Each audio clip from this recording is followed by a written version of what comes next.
Isang mapagpalang araw sa lahat ng listener nyo at sumusubaybay sa channel na ito. Ang kwentong ito ay pinamagatang Sundo. Naniniwala ba kayo na lahat tayo ay mayroong sundo?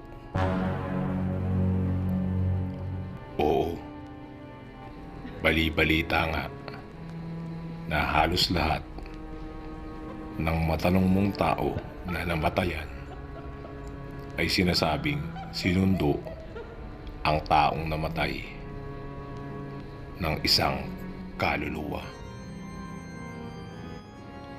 Kadalasan, ang pinakikitaan nito yung mga tao na nag-aagaw buhay na, yung malalapit na kamag-anak o kaibigan na pumanaw na. Ako dati, hindi ako naniniwala. Pero nung ma-experience ko mismo, nung nag-aagaw buhay ang daddy ko, doon naniwala ako. Balikan natin ang pangyayari. Nung nasa ospital ang daddy ko, nag-aagaw buhay siya. Nag 50-50 siya. That time, pinapirma na din si mami ng waiver sa ospital. Pero isang blessing ang nangyari. Nakasurvive ang daddy ko. Kahit ang doktor at nurse na nakasign sa kanya, hindi makapaniwala. Nung nasa recovery room na si daddy, ang kwento niya, nung nasa kwarto daw siya ng emergency room, nakita niya si lolo nakatayo sa pinto ng emergency room. Pilit daw inaabot ni daddy si lolo, pero umiiling lang daw si lolo na parang sinasabing, "Wag mo kong abutin." Marami nga ang nagsasabi na kapag mayroon ka ng sundo at inabot mo ang kamay mo sa espiritong yun, ay siguradong sasama na. Sa makatuwid, mamamatay na ang taong sinundo. Paulit-ulit na nangyayari yon sa daddy ko. Minsan ilang oras ang lumipas, minsan gabi. Pero sabi nga ni daddy, hindi niya pa oras. Nang mga oras na yon na kinukwento ni daddy na nakita niya si lolo at umiiling ito, hindi namin sinabi sa kanya na nag-aagaw buhay din si lolo ng mga oras na yon. Siya kasi ang panganay sa pamilya.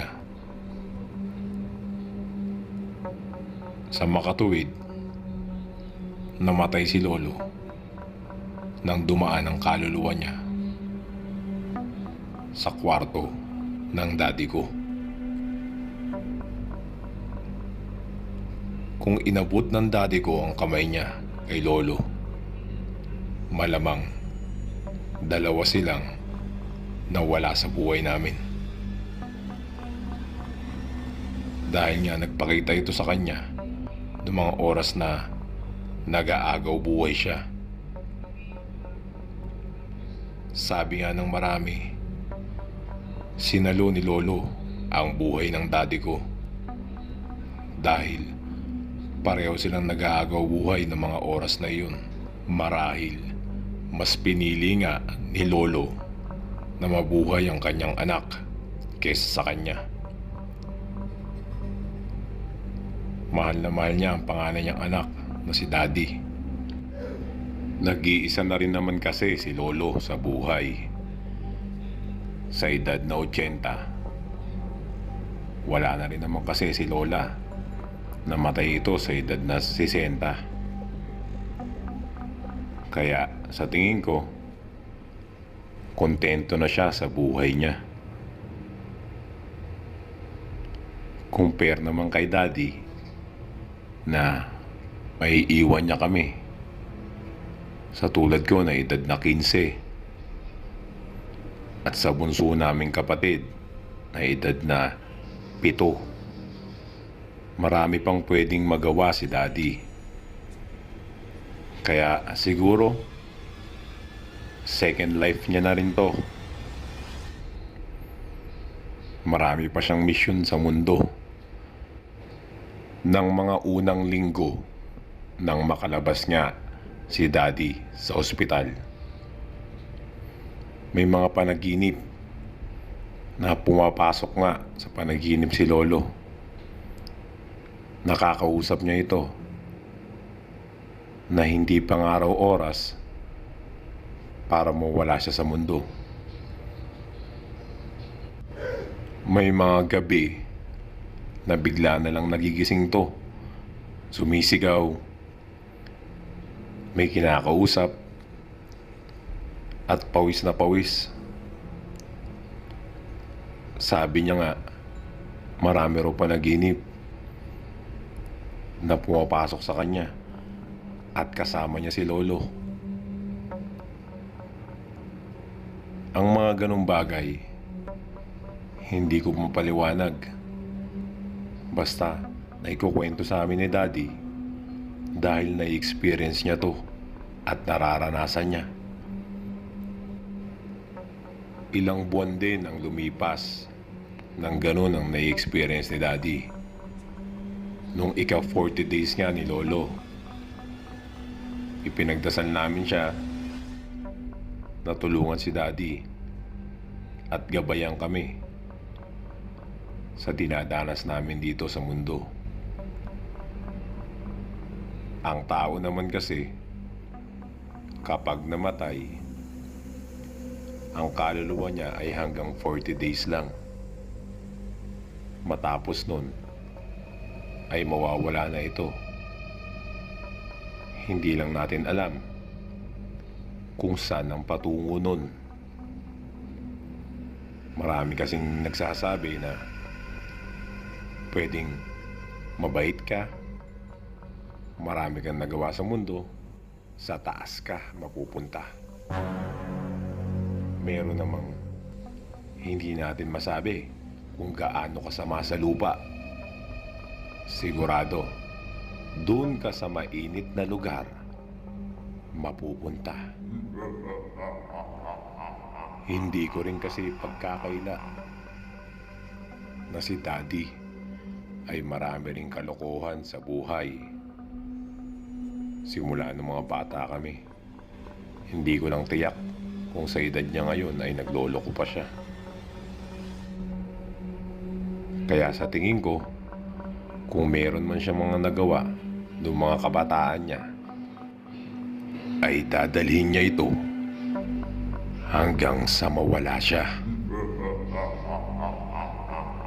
Isa rin ang natitiyak ko kung bakit sumasama si lolo or nagpapakita sa panaginip ni daddy ay para gabayan ito na baguhin at ayusin ang buhay niya bago siya mawala sa mundo. Kaya ngayon, sa edad ko na 15, napagtanto ko na dapat ngayon pa lang alamin mo na kung mabuti ba ang nagagawa mo o masama, para kung sunduin ka man, kaibigan mo, asawa mo, o sino man sa mga kamag-anak mo, ay wala kang pagsisisihan. Buo ang loob mo kung ano man na nagawa mo sa mundo. Pasasalamatan ka pa ng tao. Maraming salamat at hanggang dito na lamang ang aking kwento. Maraming mga bagay na hindi natin maipaliwanag hindi natin maiintindihan hanggat hindi natin nararamdaman o nararanasan. Malimit, kaakibat na to ng buhay nating mga tao. More power sa channel nyo.